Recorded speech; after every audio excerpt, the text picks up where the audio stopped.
बिस्मिल्लाहिर्रहमानिर्रहीम अस्सलाम वालेकुम welcome to literature with WB और आज का हमारा टॉपिक है मॉर्फोलॉजी का chapter number 3 words and morphemes. तो इंशाल्लाह आज की वीडियो में मैं इस पूरे चैप्टर को कवर करवाऊंगी।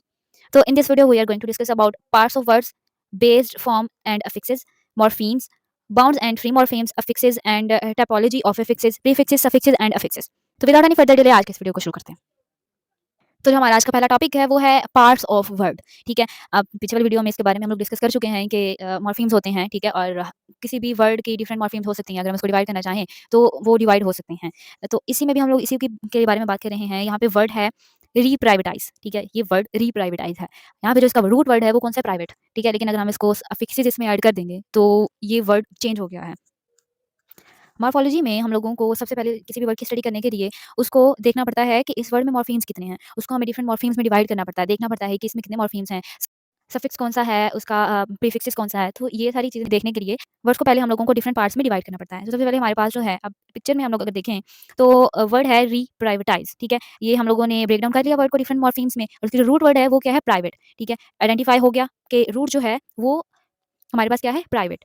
उसके अलावा उसके बाद जो थर्ड स्टेप है, इसमें हम लोगों ने अब ये देखना है कि अगर हम किसी भी रूट के साथ किसी भी सफिक्स का ऐड करें, ठीक है, यानी कि आईईएस का हमने इजाफा कर लिया रूट के साथ। अब ये बेस वर्ड है हमारे पास रूट, तो प्राइवेटाइज ये एक वर्ब हो गई हमारे पास। ठीक है, उसके बाद फोर्थ वाले स्टेप में क्या होगा कि join the prefix to the base. अब हम लोग बेस के साथ जो है वो एक किसी प्रीफिक्स को भी ऐड कर रहे हैं। ठीक है, अब रीप्राइवेटाइज हो गया हमारे पास। ठीक है, तो इस तरह से हम लोगों वर्ड्स को ब्रेक डाउन करके उनकी स्टडी करते हैं, उनके इंटरनल स्ट्रक्चर को रीड आउट करते हैं कि पहले वर्ड जो था वो किस ग्रामेटिकल फॉर्म में था, बाद में हमने जब उसके साथ कौन से प्रीफिक्स ऐड किया, कौन सा सफिक्स ऐड किया, और फिर हम लोगों ने उसको कंप्लीट स्टडी किया कि अब ये किस ग्रामेटिकल फॉर्म में आ चुका है।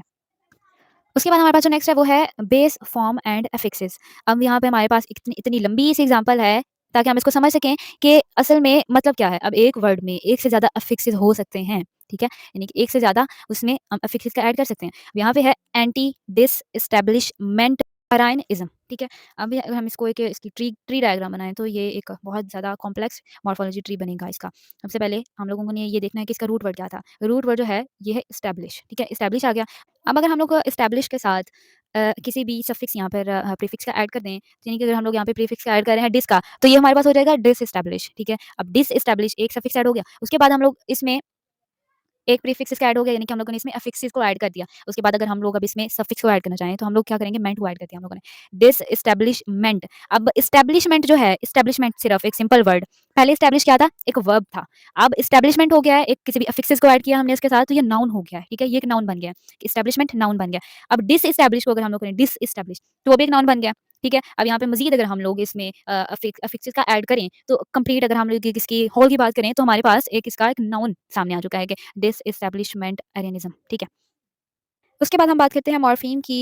तो पिछले दोनों चैप्टर्स में मॉर्फीम्स को ही पढ़ते आ रहे हैं। तो मॉर्फीम के बारे में मज़ीद जान लेते हैं कि जो एक मॉर्फीम है वो एक स्मॉलेस्ट मीनिंगफुल यूनिट होता है किसी भी लैंग्वेज का, और ये एक लिंग्विस्टिक टर्म है। ठीक है, इसमें हम लोग स्टडी करते हैं वर्ड के इंटरनल स्ट्रक्चर की, कि वर्ड्स किस तरह से बनते हैं, कौन सा वर्ड कौन सा मीनिंग कैरी करता है, और कौन सी मॉर्फीम जो है वो ग्रामेटिकल इन्फॉर्मेशन देती हैं। अब यहाँ पे जो कोई भी मॉर्फीम वो एक सिंगल वर्ड भी हो सकता है, सच एज कैट, डॉग, या फिर वो एक पार्ट ऑफ द वर्ड भी हो सकता है, यानी कि यहाँ पे एक सफिक्स है आईएनजी, तो आईएनजी को अगर किसी वर्ड के साथ ऐड कर दिया जाएगा तो ये भी एक मॉर्फीम है। ये भी ये एक बाउंड मॉर्फीम है। ठीक है, उसके अलावा यानी कि अगर रन को अगर रनिंग कर दें तो हम लोग ये यहाँ पे किसी भी ग्रामेटिकल इन्फॉर्मेशन को शो कर रहा है।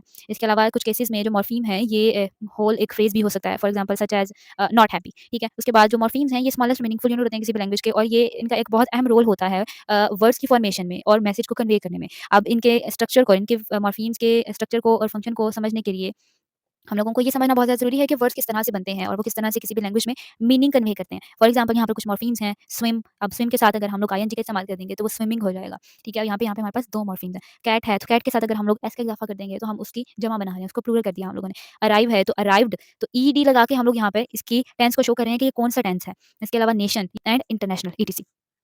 उसके बाद हम बात करते हैं बाउंड एंड फ्री मॉर्फीम्स की। तो जो फ्री मॉर्फीम्स हैं ये दे कैन स्टैंड अलोन। ठीक है, ये अपना फंक्शन जो है वो इंडिपेंडेंटली परफॉर्म कर सकते हैं, इनका अपना एक मीनिंग होता है। फॉर एग्जांपल हमारे पास यहाँ पे कैट का वर्ड है, तो कैट जो है ये एक फ्री मॉर्फीम है। ये अगर अकेला भी है यानी कि कैट, तो ये कोई ना कोई मीनिंग दे रहा है, समझ आ रहा है, खुद में एक मीनिंग कैरी करता है। रन है तो रन भी जो है ये भी एक फ्री मॉर्फीम है और एक कंप्लीट वर्ड है जो कि एक मीनिंग देता है। उसके अलावा जो बाउंड मॉर्फीम्स हैं, बाउंड मॉर्फीम जो है ये they can not stand alone. ठीक है, इन जब तक ये किसी फ्री मॉर्फीम के साथ नहीं अटैच हो जाते तब तक ये मीनिंग नहीं देंगे। तो इसके हम लोग एग्जाम्पल को समझते हैं कि हमारे पास एक प्रीफिक्स है अन। ठीक है? अगर हम लोग इसको हैप्पी के साथ कर ऐड कर रहे हैं तो ये वर्ड बन जाएगा अनहैप्पी। इसमें जो बाउंड मॉर्फीम है वो अन है, ठीक है? जो कि जिसका अपने आप में कोई मतलब नहीं है, ठीक है? और लेकिन अगर ये हैप्पी के साथ लग रहा है तो फिर ये उसके मतलब को चेंज कर देगा और हमें एक डिफरेंट मतलब देगा। ईडी है, सफिक्स को अगर हम लोग ऐड कर रहे हैं तो यानी कि पहले वर्ड था हमारे पास वॉक, तो अब ये हो गया है वॉक्ड। तो ईडी का इज़ाफ़ा कर दिया, तो ये जो बाउंड मॉर्फीम है ये इंडिकेट कर रहा है कि कि ये जो है ये पास्ट टेंस को रिप्रेजेंट कर रहा है। जो बाउंड मॉर्फीम्स हैं उनको फर्दर क्लासिफाइड किया गया है। इनको हम लोग अफिक्सेस भी कहते हैं और अगर सेपरेट-सेपरेट बात करें तो सबसे पहले आता है हमारे पास प्रीफिक्सेस। प्रीफिक्सेस जो है ये किसी भी वर्ड के स्टार्ट पे अटैच किया जाता है, ठीक है? और वो फिर वर्ड का मतलब भी चेंज कर देता है। फॉर एग्ज़ाम्पल सबसे पहले एक वर्ड है डू, ठीक है? और अगर हम उसके साथ किसी भी प्रीफिक्स को ऐड कर देंगे रीडू, दोबारा से करो, ठीक है? तो ये इसका मतलब भी चेंज हो गया और एक न्यू वर्ड क्रिएट हो गया। इसके अलावा हमारे पास है सफिक्सेस। सफिक्सेस जो है ये किसी भी वर्ड के लास्ट पे अटैच किया जाता है। फॉर एग्ज़ाम्पल आईएनजी, तो पहले वर्ड था हमारे पास रन और अगर हम लोग इसको आईएनजी इसके साथ लगा देंगे तो ये बन जाएगा रनिंग, भागते रहो, ठीक है? यानी कि कोई भाग रहा है, ठीक है? यानी कि काम जो है वो भी जारी है। तो ये टेंसेस को भी शो करते हैं और इसके अलावा हमारे पास है इनफिक्सेस।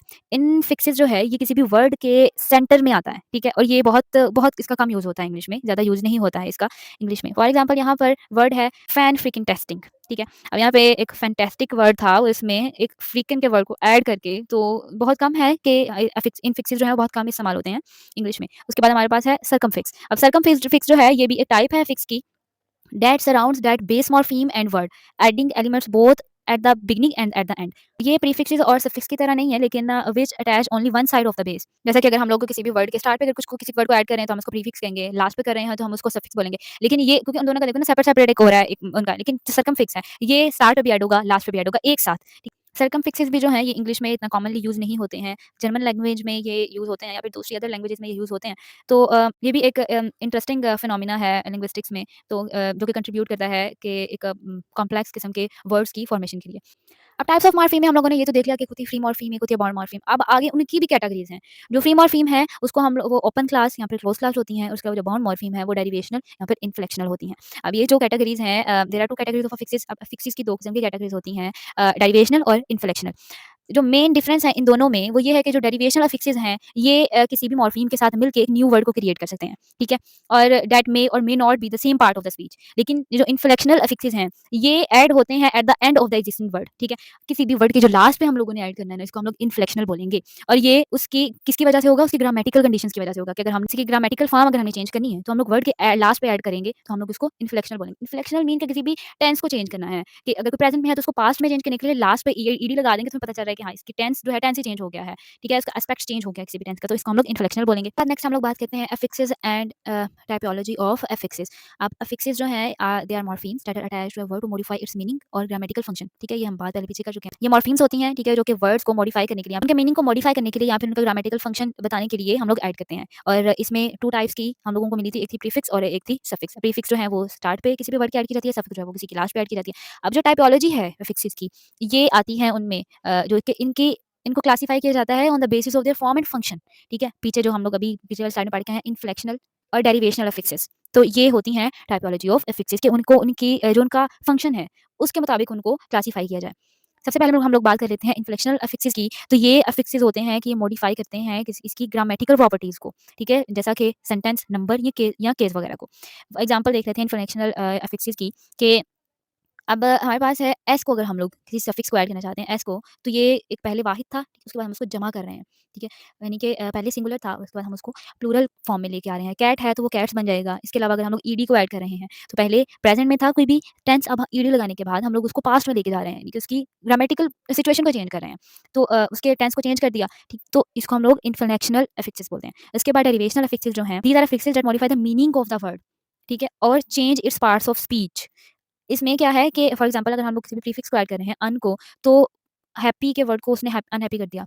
उसके मीनिंग को ही चेंज कर दिया। यहाँ पे उसका मीनिंग बिल्कुल चेंज हो गया। उसके बाद अगर हम सफिक्स ऐड कर रहे हैं यानी कि इसके साथ नेस लगा रहे हैं, तो इसमें हम लोग उसकी पार्ट्स ऑफ स्पीच को चेंज कर रहे हैं। यानी कि पहले जो है हमारे पास एडजेक्टिव है ना हैप्पी, हैप्पी का एडजेक्टिव है। अगर हम उसके साथ नेस लगा रहे हैं, तो हम एक नाउन को क्रिएट कर रहे हैं, हैप्पीनेस। अब जो प्रीफिक्सेस और सफिक्सेस हैं, वो भी एक स्पेसिफिक ग्रामेटिकल फंक्शन को प्ले कर रहे होते हैं। यानी कि इसमें जो प्रीफिक्सेस हैं such as pre and post, ये इंडिकेट कर रहे होते हैं टाइम या फिर ऑर्डर को। इसके अलावा जो सफिक्सेस हैं एबल और फुल, ये इंडिकेट कर रहे हैं किसी भी किसी की एबिलिटी को, उसकी टेंडेंसी टू डू समथिंग, ये उसको शो कर रहे हैं। इसके अलावा हमारे पास जो इनफिक्सेस है, इनफिक्सेस में किसी भी वर्ड के मिडल में आता है, उसके सेंटर में आता है, जो कि बहुत कम इस्तेमाल होता है इंग्लिश में, ज़्यादा दूसरी लैंग्वेजेज़ में हम लोग को ज़्यादा इसका इस्तेमाल मिलता है। फॉर एग्जाम्पल हमारे पास है brother in law. Brother in law जो है ये इंग्लिश का वर्ड है और इसमें हम लोगों ने इन्फिक्सिस को ऐड किया है। अब हम इनको डिफरेंट एग्जांपल्स के साथ सेपरेट-सेपरेट पढ़ते हैं कि प्रीफिक्सेस, रूट्स एंड सफिक्सेस क्या होती हैं। ये एग्जांपल आपको सामने नज़र आ रही होगी कि नॉन कन्फर्मिस्ट।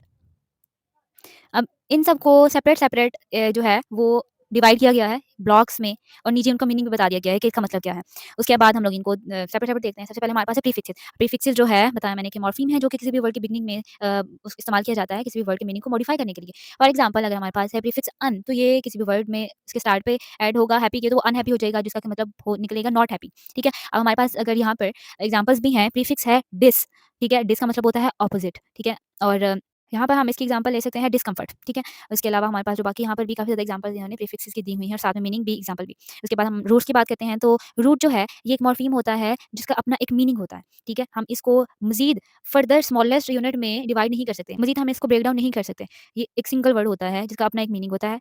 स्मॉलर यूनिट होता है ऑफ मीनिंग का। जैसे कि हमारे पास एक वर्ड है एक्ट। ठीक है? अब हम इसमें सफिक्सेस को ऐड करके इसके मतलब इस वर्ड को मॉडिफाई कर सकते हैं। जैसे कि एक्ट है तो एक्टर, एक्ट्रेस या एक्शन। ठीक है? ये इस किस्म के वर्ड्स जो हैं वो बन गए। अब नीचे हमारे पास है कुछ वर्ड्स हैं रूट वर्ड्स बायो। ठीक है? बायो, बायो का मतलब होता है लाइफ। अब हम इसको डिफरेंट वर्ड्स में इस्तेमाल कर सकते हैं जैसे कि बायोलॉजी, बायोग्राफी। उसके बाद हमारे पास है सफिक्सेस। सफिक्सेस जो है ये मॉर्फीम होती है जो कि हम लोग किसी भी वर्ड के लास्ट पे ऐड करते हैं उसके मीनिंग को या फिर उसकी ग्रामेटिकल फंक्शंस को मॉडिफाई करने के लिए। यहाँ पे हमारे पास एक वर्ड है रीड। ठीक है? रीड जो है ये एक वर्ड है। इसमें हम लोग अगर सफिक्सेस को ऐड कर रहे हैं यानी कि रीडेबल। ठीक है? तो ये मीनिंग चेंज हो गया उसका।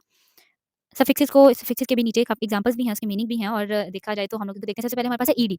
ईडी हम लोग उस वक़्त लगाते हैं जब हम लोगों ने पास्ट टेंस को किसी भी वर्ब को अगर हम लोगों ने यूज़ करना है और हम इसको पास्ट टेंस में इंडिकेट करना है कि ये पास्ट टेंस की बात हो रही है, तो हम लोग उसके साथ वर्ब के साथ ईडी लगा देते हैं, तो पता चल रहा है कि हाँ, पास्ट की बात हो रही है। इसके अलावा आईएनजी, आईएनजी जो है इसको हम लोग वर्ब्स के साथ लगाते हैं उस वक़्त जब कोई काम जारी होता है यानी कंटिन्यू होता है। ये कंटीन्यूअस टेंस में इस्तेमाल होता है आईएनजी। उसके बाद ली, ये किसी की कैरेक्टरिस्टिक्स को बताने के लिए इस्तेमाल होता है। एस और ईएस का इज़ाफ़ा हम लोग एक से ज़्यादा चीज़ के लिए इस्तेमाल करते हैं, इसको शो करवाने के लिए। इसके अलावा एबल है, तो ये किसी भी चीज़ को बताने के लिए कि ये इस काबिल है, ठीक है? यानी कि एबल टू बी। उसके अलावा फुल है, तो हम लोग किसी की फुलफिलमेंट को शो कर रहे हैं, ठीक है? जो प्रीफिक्सेस, रूट्स और सफिक्सेस हैं, there are 3 types of morpheme. ये तीनों 3 टाइप्स हैं जो कि किसी भी लैंग्वेज में एक वर्ड को बनाने के लिए इस्तेमाल की जाती हैं, ठीक है? अब इन तीनों के कॉम्बिनेशन से एक न्यू वर्ड बनता है, ठीक है? और किसी भी एक्जिस्टेड वर्ड को मॉडिफाई करने के लिए इस्तेमाल किया जाता है, ठीक है? अब फिर से वही अनहैप्पीनेस की एग्जांपल आ गई है और मैं थक चुकी हूँ एक ही एग्जांपल बार-बार दे-दे के, एक एग्जांपल बार-बार देके कि अनहैप्पीनेस है, तो हैप्पी है तो उसके साथ अन और नेस लगा दो, तो इसने वर्ड को मॉडिफाई कर दिया है, उसके मीनिंग को मॉडिफाई कर दिया। तो ये था आज का लेक्चर। इसकी स्लाइड्स का लिंक जो है वो मैं डिस्क्रिप्शन बॉक्स में दे दूँगी। अगर कोई आपको कोई क्वेरी है, कोई क्वेश्चन है, कोई बात नहीं समझ में आए, तो आप मुझसे इंस्टाग्राम पे राब्ता कर सकते हैं। तो चैनल पे नए हो तो सब्सक्राइब कर दें, वीडियो पसंद आई हो तो लाइक कर दें और अगर नहीं पसंद आई तो डिसलाइक के बटन को 2 दफ़ा क्लिक कर दें। तो इंशाल्लाह मिलते हैं फिर नेक्स्ट वाली वीडियो में। तब तक अपना ख्याल रखिएगा। अल्लाह हाफ़िज़।